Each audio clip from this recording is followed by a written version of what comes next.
नमस्कार युवा साधु युवा, मैं संजीव आप सभी का अपने योगी बैच में हार्दिक स्वागत करता हूं। योगी बैच 21 तारीख से उत्तर प्रदेश टीजीटी की तैयारी में तत्पर है और उसमें प्रथम कड़ी में हम लोग 2016 का इस समय प्रश्न करा रहे हैं और यह प्रश्न इसलिए कराया जा रहा है कि आपको आइडिया लग सके कि किस प्रकार का प्रश्न उत्तर प्रदेश टीजीटी में पूछता है। तो पिछले कक्षा में हम लोगों ने 1 से लेकर 40 क्वेश्चन तक में हम लोगों ने चर्चा किया था और चूंकि 125 क्वेश्चन टोटल हैं इसमें, तो हमने ये निर्णय लिया था कि 40 का एक वीडियो हम अपलोड करेंगे, आपके मध्य लेकर उपस्थित होंगे।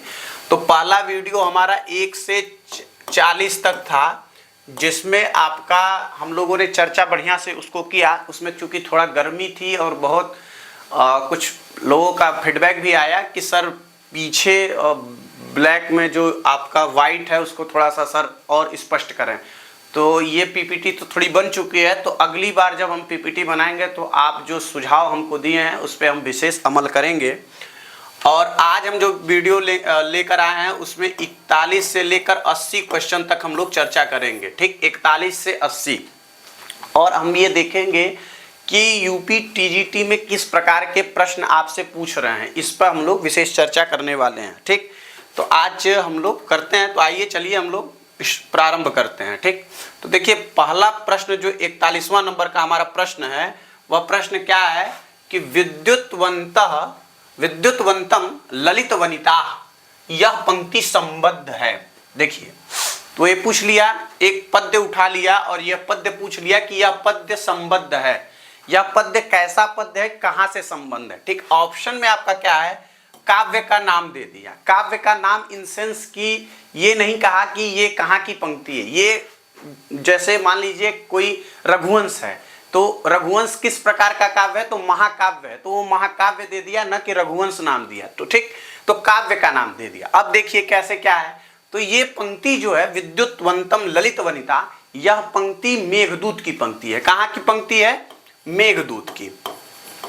अब आप जान रहे हैं मेघदूत कालिदास जी द्वारा रचित खंड काव्य है और मेघदूत को गीति काव्य भी कहा जाता है। खंड काव्य और गीति काव्य, दो काव्य इसको कहा जाता है। ठीक, गीति काव्य। ठीक, और इसको दो भाग में है। खंड काव्य क्यों है, क्योंकि इसमें दो खंड है। कौन कौन, एक पूर्व मेघ और एक उत्तर मेघ, दूसरा उत्तर मेघ। ठीक, तो ये खंड काव्य है। खंड काव्य यहाँ ऑप्शन में आपके नहीं है, यहाँ ऑप्शन में आपके क्या है, गीति काव्य। तो ये गीति काव्य आपका सही हो जाएगा। ठीक, अब चूंकि हमको पैटर्न आपको समझाना है कि किस प्रकार का प्रश्न पूछ रहा है, तो मान लीजिए कि कोई एक पंक्ति दे दिया कि क्व सूर्य प्रभो वंशा क्वाचाल्प विषयामति, ऐसी पंक्ति उठा के दे दिया और कहा यह पंक्ति संबद्ध है और सेम ऑप्शन आपका कर दिया। तो आपको ये जानकारी है कि यह पंक्ति रघुवंश की पंक्ति है। अब रघुवंश किस प्रकार का काव्य है वो आपको जानकारी जब रहेगा तो आप महाकाव्य सही ऑप्शन मार ले जाएंगे। ठीक, तो ये आपको समझना है। ठीक, आगे चलते हैं। आगे क्या कह रहा है कि तन्वी श्यामा शिखरी दसना पक्व बिंबाधरोष्टि, इसमें विशेषण प्रयुक्त हुआ है। ठीक, अब देखिए एक पंक्ति उठा लिया और इस पंक्ति में पूछ लिया कि यह विशेषण किसका है, और यहां पर जो महाकाव्य खंडकाव्य आदि हैं उनके जो लोग पात्र हैं उनके नाम दे दिया। ठीक, तो शकुंतला का नाम दिया, यक्षिणी का नाम दिया, ये दक्षिणी के जगह आप यक्षिणी कर लीजिएगा, और टाइपिंग मिस्टेक हो गया। ठीक, और सी कादंबरी दे दिया और चौथा सीता दे दिया। तो चूंकि ये चारों आपके उसमें सिलेबस में लगे हुए हैं। ठीक, तो यहाँ पे ये जो पंक्ति है यह मेघदूत की पंक्ति है। कहाँ की पंक्ति है, मेघदूत की, कि तन्वी श्यामा शिखरी दसना पक्व बिंबाधरोष्टि, यह पंक्ति कहाँ की है, मेघदूत की है। अब मेघदूत में इनमें से कौन संबंध है, इनसे संबंध मेघदूत का नायक नायिका या कुछ इसमें कौन संबंध है, तो ये एकमात्र यक्षिणी। तो आपका बी ऑप्शन बिल्कुल सही हो जाएगा। ठीक, अब यहां ऐसे भी कर सकता है कि अभिज्ञान शाकुंतलम की कोई पंक्ति उठा के जो शकुंतला से संबंधित हो वो दे सकता है और पूछ दे किसका विशेषण है। तो आपको जब वो पंक्ति स्पष्ट रहेगा तो आप एकदम आराम से कर ले जाएंगे। तो आपको पैटर्न समझना है कि इस प्रकार के भी प्रश्न पूछे जा सकते हैं। ओके, आगे चलें। आगे कर रहा है किरातार्जुनीयम के प्रथम सर्ग में पद्यों की क्या संख्या है। ठीक, तो किरातार्जुनीयम के मैं पिछले वीडियो में आपको बताया था, वहां पूछ दिया था कि किरातार्जुनीयम में कौन कौन से छंद हैं।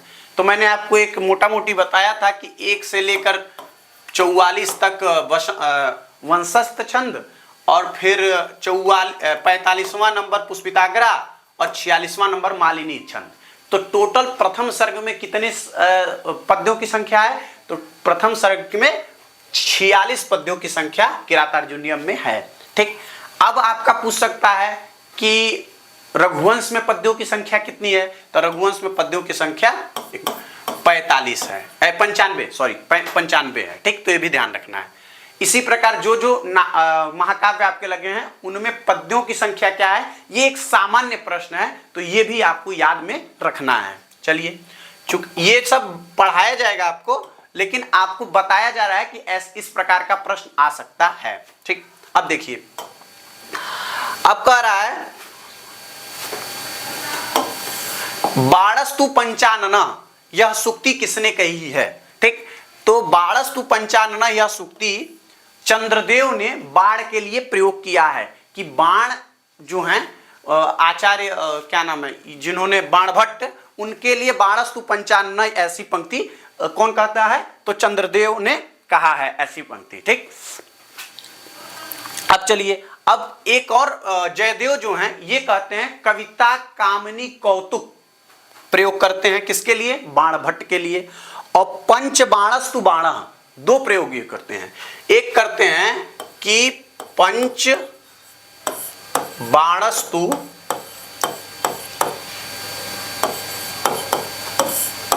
पंचानन। ठीक, और दूसरा करते हैं कविता कामिनी कौतुक। तो मान लीजिए यहां पे तो आपका ये दे दिया। अब यही ये भी प्रश्न पूछ सकता था कि कविता कामिनी कौतुक यह सूक्ति किसने कही है। ठीक, तो यह सूक्ति किसने कही है? तो जयदेव ने। तो यहां पे आपको 2 चीज स्पष्ट रखना है। ठीक, चलिए आगे चलते हैं। आगे कह रहा है कि त्वम जीवितम त्वमसि मे हृदयम यह उक्ति है। ठीक, तो त्वम जीवितम त्वमसि मे हृदयम यह उक्ति उत्तर रामचरितम की उक्ति है। ठीक, और उत्तर रामचरितम का जो तृतीय अंक है उसकी उक्ति है। और आपके सिलेबस में तृतीय अंक ही लगा है।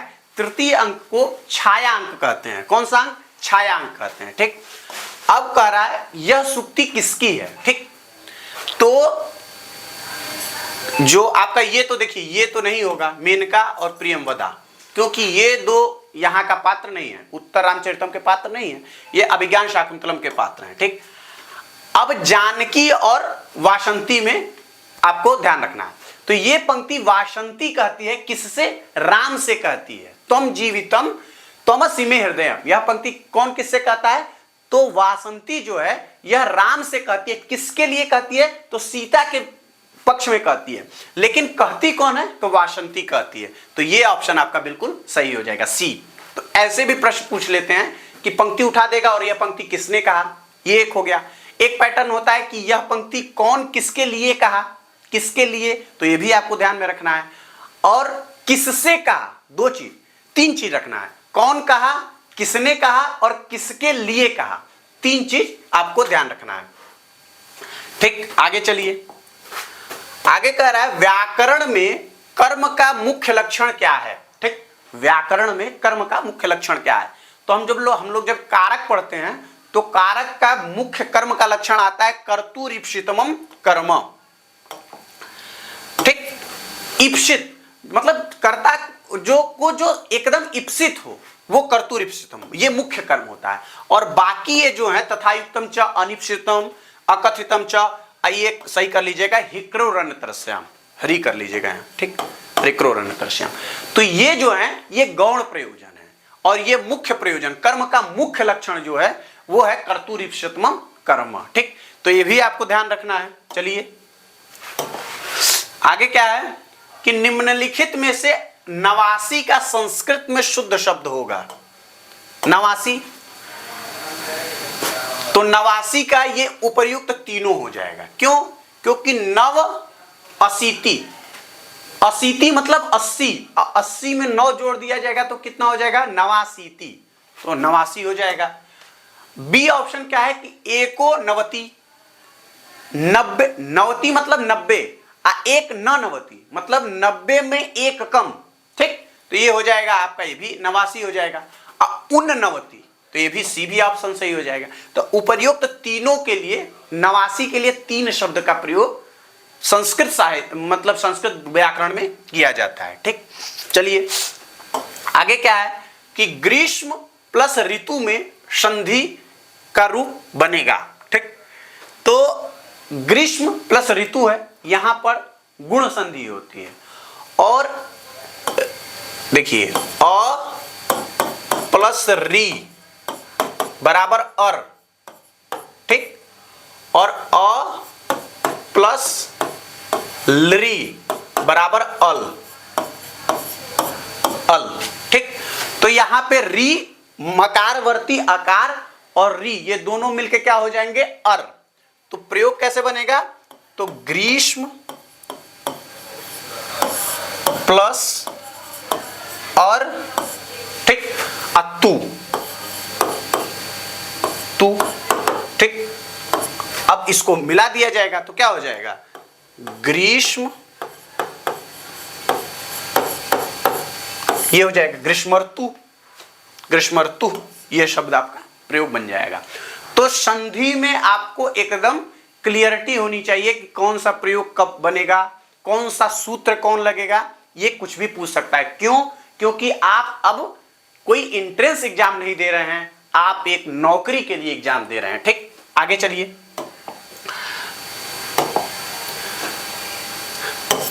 आगे कह रहा है लता शब्द रूपे लते, इस शब्द की आवृत्ति हुई है।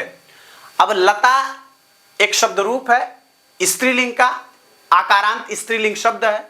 अब कह रहा है लते शब्द का प्रयोग की आवृत्ति कितने बार हुई है, पूरे जो मतलब 7 विभक्ति एक संबोधन को लेकर टोटल कितनी बार लता शब्द का प्रयोग हुआ है, ठीक। तो लता शब्द का, लता में लते शब्द का प्रयोग आपका 4 बार हुआ है। कहां कहां? तो प्रथमा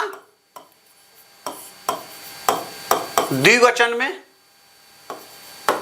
द्विवचन, द्वितीया द्विवचन में, और संबोधन के एक वचन और द्विवचन दोनों में। संबोधन में 1+2 दोनों में, एक वचन और द्विवचन में दोनों जगह लते का प्रयोग होता है। तो 4 जगह लता का शब्द रूप जब चलाएंगे तो लते शब्द का प्रयोग होता है। जैसे रमा चलता है उसी प्रकार लता भी चलता है। तो आकारांत स्त्रीलिंग, ठीक। चलिए अब आगे कह रहा है कि लभेरन, लभेरन धातु, लभेरन पद का धातु, लकार, पुरुष, वचन आदि जो सही हैं वह क्या हैं, ठीक।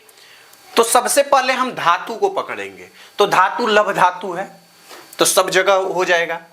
अब चूंकि लभ धातु नहीं, ये नहीं, लभ धातु विधि लिंग में लभेत, लभेयाताम, लभेरन ऐसा प्रयोग बनता है।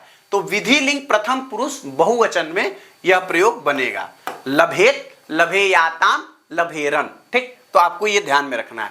अब कुछ भी उठा के पूछ सकता है, लभ धातु या कोई और भी धातु उठा के कहीं।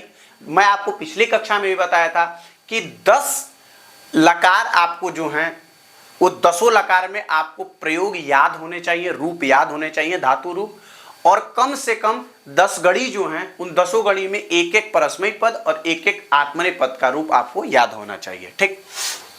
आगे चलिए, आगे कह रहा है क्रियासु युक्त नृपचार चक्षु, नहीं बस क्रियासु युक्त युक्तई नृप, यहां नृप पद से संबोधित किया गया है। तो सबसे पहले ये पंक्ति हम लोग जानेंगे कहां की पंक्ति है। तो क्रियासु युक्तै नृपचार चक्षुषो, ये पंक्ति नवंचनीया प्रभवो अनुजीवी भी, ये पंक्ति कहां की है? तो ये पंक्ति किरातार्जुनीयम की पंक्ति है। और यह किसके लिए नृप शब्द का प्रयोग किया गया है? किसको संबोधित नृप शब्द के लिए किया करता है? तो वनेचर जो होता है वो युधिष्ठिर को नृप शब्द के लिए प्रयोग करता है। तो यहां पर युधिष्ठिर जो है ये ऑप्शन सही हो जाएगा। अर्जुन, भीष्म, ये सब कोई ऑप्शन वहां आता नहीं, क्योंकि किरातार्जुनीयम का जब आप कथावस्तु प्रथम सर्ग का देखेंगे तो वहां पर दो ही लोग के बीच में संवाद होता है, एक पहला वनेचर और युधिष्ठिर, और दूसरा युधिष्ठिर एवं द्रौपदी के बीच में। तो ये आपको ध्यान रखना है। चलिए आगे क्या है कि शास्त्र जल के प्रक्षालन से निर्मल बुद्धि भी कलुषता को प्राप्त होती है। ऑप्शन दे दिया, यौवनारंभ में, वृद्धावस्था में, शैशवावस्था में या विद्यारंभ में।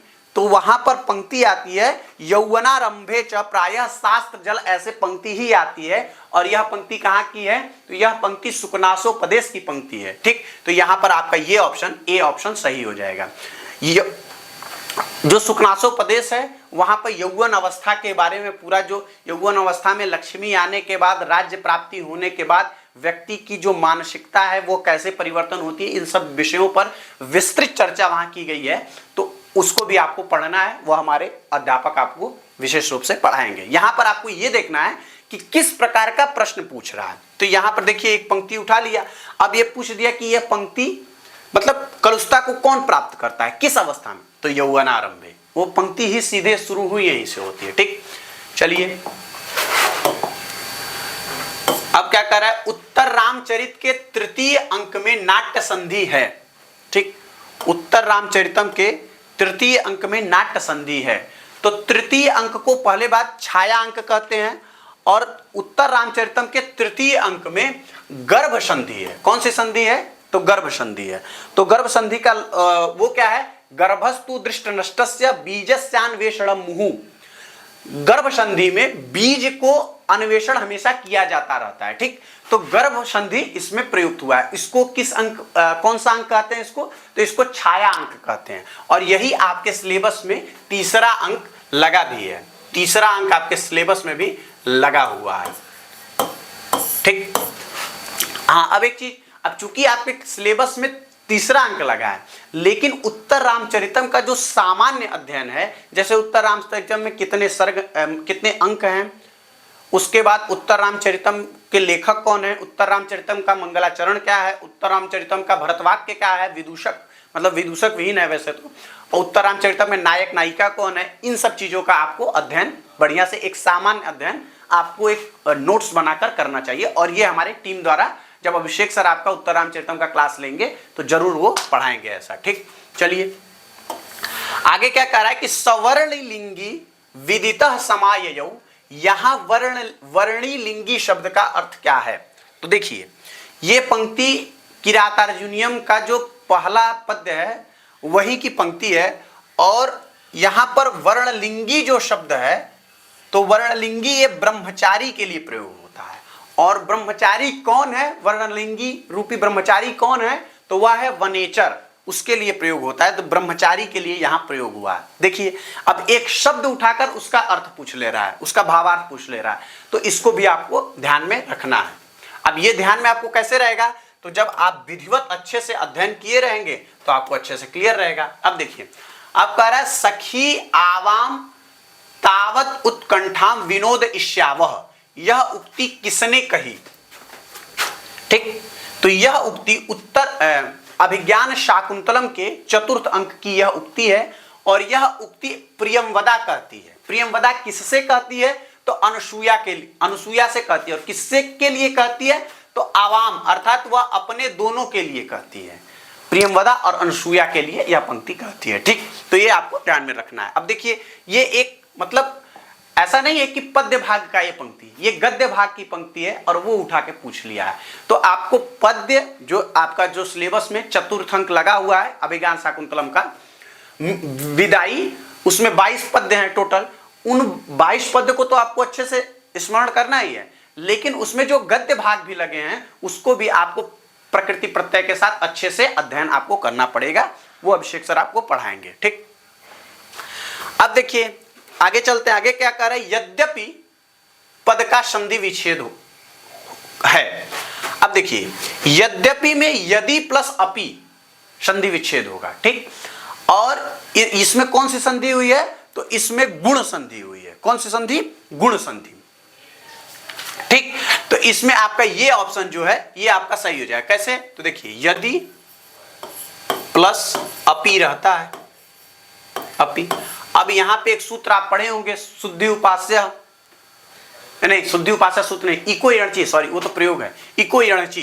इक के स्थान पर यण आदेश होता है अच के परे रहने पर, तो यहां पे दकारवर्ती इकार के स्थान पर य आदेश हो जाएगा। ठीक, य आदेश हो जाएगा, और अच के परे रहने पर अच में आता ही है, तो यहां पर य द और य मिलके द्य बन जाएगा, तो यद्यपि हो जाएगा, यद्यपि।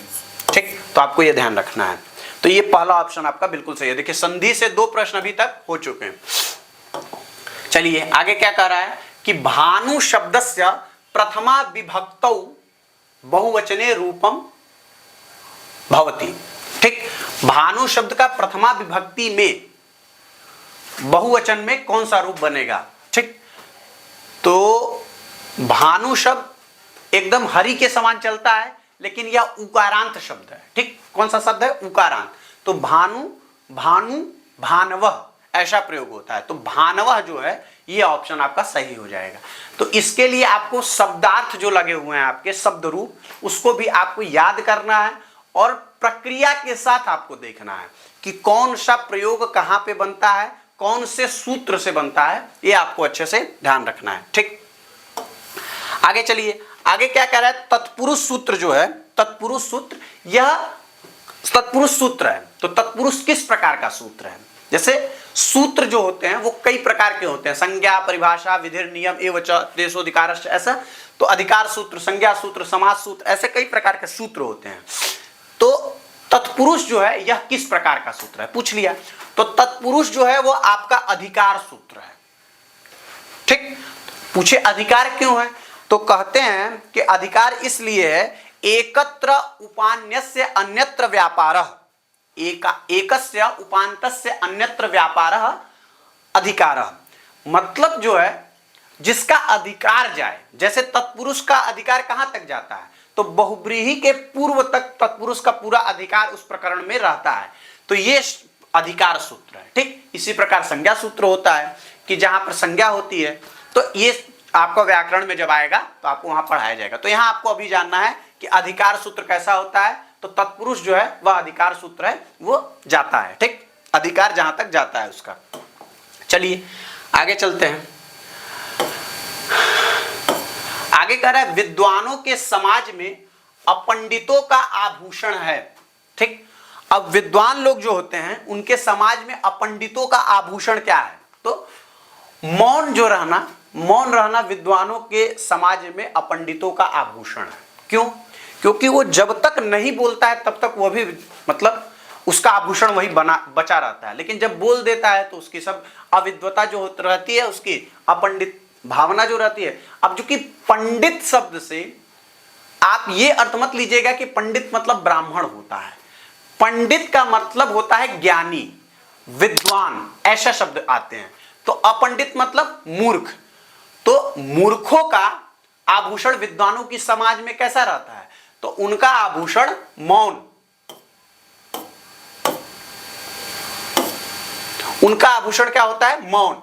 मौन रहना ही उनका आभूषण हो जाता है। तो ये ऑप्शन आपका बिल्कुल सही हो जाएगा। ठीक, अब देखिए, अब अगली पंक्ति क्या कह रहा है, अधो मतलब अगला प्रश्न क्या है, तो अधोलिखित में कण्व ने नहीं कहा, इनमें से कौन सा जो वो है वह कण्व नहीं कहते हैं। ठीक, तो इसमें जो ये वाला ऑप्शन है, अवे ही तनयाम ब्रह्मणि गर्भा समीम इव, ये जो पंक्ति है यह कण्व नहीं कहते हैं। बाकी ये तीनों पंक्ति भर्तु बहुमता भव, शुश्रूषुस्व, ये श्लोक चतुष्टय के ही अंतर्गत आता है, और भूयिष्ठम भव दक्षिणा परिजने, ये आपको ये तीनों पद्य वो कहते हैं। और ये जो लास्ट वाला पंक्ति है, अवेहितनयाम, ये पंक्ति वो नहीं कहते हैं। ठीक, तो ये आपका जब अभिज्ञान शाकुंतलम की क्लास आपको पढ़ाई जाएगी तो उसमें आपको विधिवत रूप से इसका जो चतुर्थ अंक लगा है उसको अच्छे से आपको अध्ययन कराया जाएगा। ठीक, तो इस प्रकार का विधि। अब देखो यहाँ ये भी पूछ सकता था कि कण्व कौन सा युक्ति कहते हैं, लेकिन यहाँ 3 कण्वों का दे दिया, एक किसी और का दे दिया, और क्या कह दिया कि कण्व इनमें से कौन नहीं कहे हैं। तो सही है नहीं है, इन सब चीजों पर भी आपको ध्यान में रखना है। ठीक, चलिए ठीक, तो अब हम चलते हैं नेक्स्ट क्वेश्चन पर। नेक्स्ट क्या है कि निम्नलिखित में शुद्ध है। अब देखिए क्या है कि कुछ शब्द दे देंगे और उनमें से ये कह देंगे आपको कि इनमें से कौन सा शब्द शुद्ध है। ठीक, तो इसमें से देखिए 2 ऑप्शन तो एक ही हो गया, बी और डी। तो बी आपको सही कर लीजिए, इसको ये कर लीजिए कुमुदनी। ठीक, तो जो आपका बी है ये ऑप्शन सही है, कुमुदनी। ठीक, तो इसी प्रकार आपको अन्य भी प्रयोग आपको ध्यान में रखना है कि कौन सा शब्द सही है, कौन सा शब्द गलत है, तो ये भी आपसे पूछ सकता है। अब वहां चूंकि आप कंफ्यूज ना हो इसलिए आपको इसका अभ्यास करना पड़ेगा। ठीक, आगे चलिए, आगे क्या है, शुद्धम वाक्यम वर्तते, शुद्ध वाक्य है। ठीक, अब क्या है देखते हैं। तो आपको मालूम है कि भय के अर्थ में कौन सी विभक्ति होती है, तो भय के अर्थ में आपका होता है पंचमी विभक्ति। तो सूत्र ही आता है भीत्रार्थानाम भय हेतु। ठीक, तो उसमें पंचमी विभक्ति होती है। तो वृकात, वृक से पंचमी एकवचन में क्या बनेगा, वृकात। तो वृकात विभेति, ये ऑप्शन आपका बिल्कुल सही हो जाएगा। भय के अर्थ में कौन सी विभक्ति, तो आपका पंचमी विभक्ति। अब यहाँ पे वहां का प्रयोग नहीं पूछा है, कहीं और का प्रयोग पूछ देता है। तो इस प्रकार से आपको स्पष्ट जब रहेगा, थ्योरी जब आपको एकदम स्पष्ट रहेगा तो आप वहां पे आराम से क्वेश्चन कर ले जाओगे। ठीक, आगे चलते हैं। आगे क्या है कि नहीं प्रियम प्रवक्तुम इच्छन्ति मृषा हितैषिणः, यह वचन कथित है। ठीक, यह वचन कौन कहता है, तो ये वचन कहता है वनेचर। वनेचर किससे कहता है, युधिष्ठिर से कहता है। मैं आपको क्या बताया, किरातार्जुनीयम में केवल 2 ही वक्ता हैं। कौन कौन, एक वो वनेचर और दूसरा द्रौपदी, और एक ही श्रोता है, कौन, वो है युधिष्ठिर। युधिष्ठिर, तो ये नहीं प्रियम प्रवक्तुम इच्छन्ति मृषा हितैषिणः, यह कौन किससे कहता है, तो ये वनेचर जो है वह युधिष्ठिर से यह वाक्य अपना कहता है। ठीक, तो ये भी आपको ध्यान में रखना है। ठीक, अब आगे चलिए, आगे कह रहा है जीर्णम अंगे सुभाषितम, यह सुभाषित किसके अंग में अंगस्थ है। तो देखिए ये सुभाषित है नीति शतक का, और नीति शतक में यह सुभाषित है। तो नीति शतक कौन लिखा है, तो भर्तृहरि लिखे हैं। तो भर्तृहरि के अंग में ये अंगस्थ है। ठीक, ऐसा प्रयोग वहां, मतलब ऐसी सूक्ति, ऐसी सुभाषित वहां पर प्राप्त होती है। ठीक, तो अब ये भी जो ऑप्शन आपका है, जैसे कालिदास का हो गया, विशाखा दत्त का हो गया, भास का हो गया, उनकी भी कोई सुभाषित होगा, उनके पद्यों में कोई सुभाषित होगा, तो भी आपको ध्यान में रखना है, वो भी उठाकर आपसे पूछा जा सकता है। ठीक, आगे चलिए, आगे कह रहा है कि कटे आस्ते में कटे कैसा आधार है। ठीक, कटे आस्ते में कटे कैसा आधार है। ठीक, तो देखिए सप्तमी जो होती है, आधार जो होता है वह 3 प्रकार का होता है, वैषयिक, अभिव्यापक और औपश्लेषिक। ये ऑप्शन आपका गलत हो जाएगा, ये ऑप्शन है ही नहीं। ठीक, तो इसमें जो है सी ऑप्शन जो आपका है औपश्लेषिक, कटे आस्ते में औपश्लेषिक है। ठीक, और सर्वस्मिन आत्मा अस्ति, इसमें आपका हो जाएगा अभिव्यापक। कौन सा हो जाएगा, अभिव्यापक। और मोक्षे इच्छा अस्ति, ये हो जाएगा आपका वैषयिक। तो ये आपका तीनों प्रयोग आपको ध्यान में रखना है। सप्तमी में आधार होता है, आधारोधिकरणम, आधार 3 प्रकार का होता है, औपश्लेषिक, वैषयिक और अभिव्यापक। उनका तीनों का उदाहरण मतलब आपको स्पष्ट होना चाहिए। ठीक, चलिए आगे चलते हैं। आगे कह रहा है निम्नांकित विकल्पों में से सर्वे गुणा डैश डैश डैश आश्रयंती में रिक्त स्थान की पूर्ति के लिए शुद्ध शब्द है। देखिए अब क्या किया कि यहाँ एक पद्य दे दिया। अब वो पंक्ति में आपको फिल इन द ब्लैंक्स, जब हम लोग बचपन में पढ़ते थे कि राम मतलब राम घर जाता है में घर हटा दिया जाता था, वहां डैश डैश डैश डाल दिया जाता था और भरने को आता था। उसी प्रकार का ये है फिल इन द ब्लैंक्स। तो फिल इन द ब्लैंक्स में क्या कर रहा है, सर्वे गुणा आश्रयंती। क्या आश्रयंती, तो सर्वे गुणा कांचनमाश्रयन्ति, यहाँ कांचन शब्द जो है ये आपका सही हो जाएगा। तो fill in the blanks type का भी प्रश्न आपसे पूछा जा सकता है। तो ये जैसे कोई भी आप पंक्ति मतलब देखें तो उस पंक्ति को अच्छे से देखिए, क्यों? क्योंकि वहां बीच में कोई शब्द गायब करके फिल इन द ब्लैंक्स करके आपसे पूछ सकता है, तो आपको ये ध्यान में रखना है। ठीक, चलिए आगे चलते हैं। कह रहा है अस्मत् शब्दस्य षष्ठी विभक्तौ एक वचने रूपम भवति। अस्मत् का षष्ठी एक वचन में क्या रूप होगा? तो देखिए हम लोग अपना नाम बताते हैं, मम नाम, ये नाम, तो मेरा नाम ऐसा प्रयोग होता है। तो मम शब्द प्रयोग होता है कहां पे? षष्ठी एक वचन में मम प्रयोग होता है। मम आवयो हो अस्माकम ऐसा प्रयोग होता है। तो मम ये आपको ध्यान में रखना है। इसी प्रकार आपका कुछ युष्मत का भी पूछ सकता है, तो अन्य भी प्रयोगों को आपको अच्छे से ध्यान में रखना है। ठीक, आगे चलिए। कह रहा है जब विद्वानों के पास बैठकर कुछ ज्ञान हुआ तो ज्ञात हुआ कि क्या? मैं क्या हूं? मैं पंडित हूं? नहीं। मैं मदान हूं? मैं सर्वज्ञ हूं? मैं मूर्ख हूं? तो हाँ, जब मैं पंडितों के पास बैठा, जब मैं विद्वानों के पास बैठा, तो मुझे ऐसा प्रतीत हुआ कि मैं मूर्ख हूं। क्यों? क्योंकि आदमी ज्ञानी होता है। अब आपका मूल्यांकन कैसे हो सकता है? जब आप अपने से योग्य व्यक्ति के पास बैठेंगे तभी तो आप अपने आप को मूल्यांकन कर सकते हैं। अब मतलब मैं थोड़ा सा पढ़ लिया हूं और मूर्खों के बीच में जाके मैं ज्ञान दूं तो वहां तो मैं विद्वान कहलाऊंगा ही। लेकिन आपकी मूल्यांकन, आपकी योग्यता तब साबित होगी जब आप किसी विद्वत समाज में, किसी ऐसे समाज में बैठकर, विद्वानों के बीच में जब बैठकर आप बात सुनेंगे, तब आपको समझ में आएगा कि मैं तो अभी थोड़ा जान रहा हूं, अब मैं मूर्ख हूं। ठीक, तो ऐसा प्रयोग मूर्ख पद्धति का वहां पर नीति शतक में प्रयोग आया है, वहीं पे ऐसा प्रयोग भर्तृहरि करते हैं।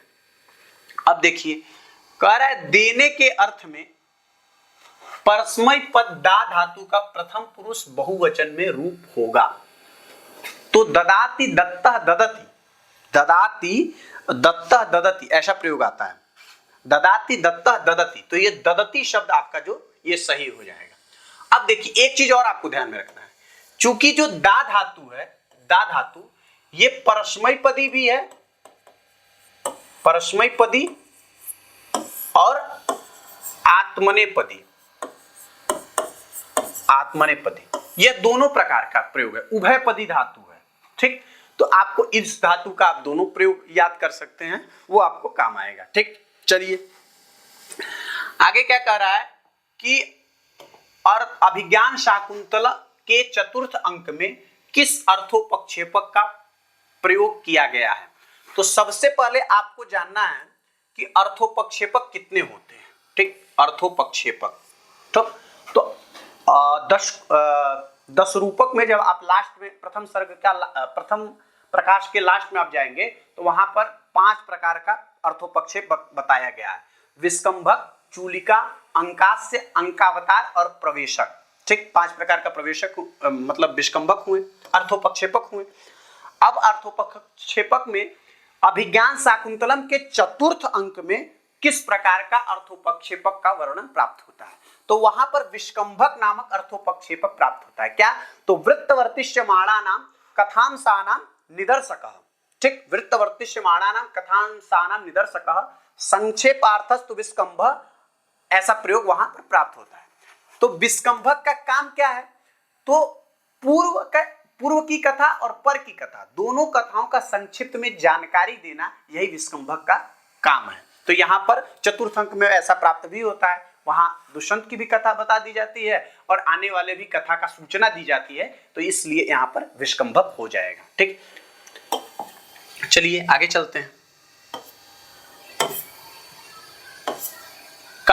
सहयुक्ते प्रधाने, ये सूत्र जो है, इस सूत्र का उदाहरण क्या है? तो वहां पर कारक में हम लोग इस सूत्र का उदाहरण क्या पढ़ते हैं? पुत्रेण सह आगतः पिता, ऐसा पढ़ते हैं। तो अब यहाँ पे ऐसा प्रयोग तो नहीं आया है, कहीं और का प्रयोग पूछ दिया है। तो यहाँ पर जो सी ऑप्शन जो है आपका ये सही है। क्या कह रहा है? रामेण सह गतवती सीता, राम के साथ सीता ठीक गई, तो ये आपका प्रयोग सही हो जाएगा। तो जिसके साथ जो जाता है उसमें आपका तृतीय एक वचन हो जाता है सहयुक्ते प्रधाने में। ठीक, आगे चलिए। कहता है दंभो ली घटिते यम रसना या दारुणा दानवो दंतो दीर्णई नदीर्यते, यह पंक्ति उद्धृत है। तो ये जो पंक्ति है ये शिवराज विजय की पंक्ति है। ठीक, तो शिवराज विजय की पंक्ति है, अंबिका दास व्यास द्वारा रचित यह पंक्ति है। तो वहां की भी देखिए, जैसा अभी तक सुखनाथ प्रदेश की पंक्ति पूछ लेता था पिछले प्रश्नों में, लेकिन अब यहाँ पर शिवराज विजय की भी पंक्ति पूछ लिया है। तो शिवराज विजय भी आपके जो सिलेबस में लगा हुआ है वो आपको स्पष्ट में ध्यान में होना चाहिए। ठीक, चलिए शिवराज विजय की अब आगे चलिए।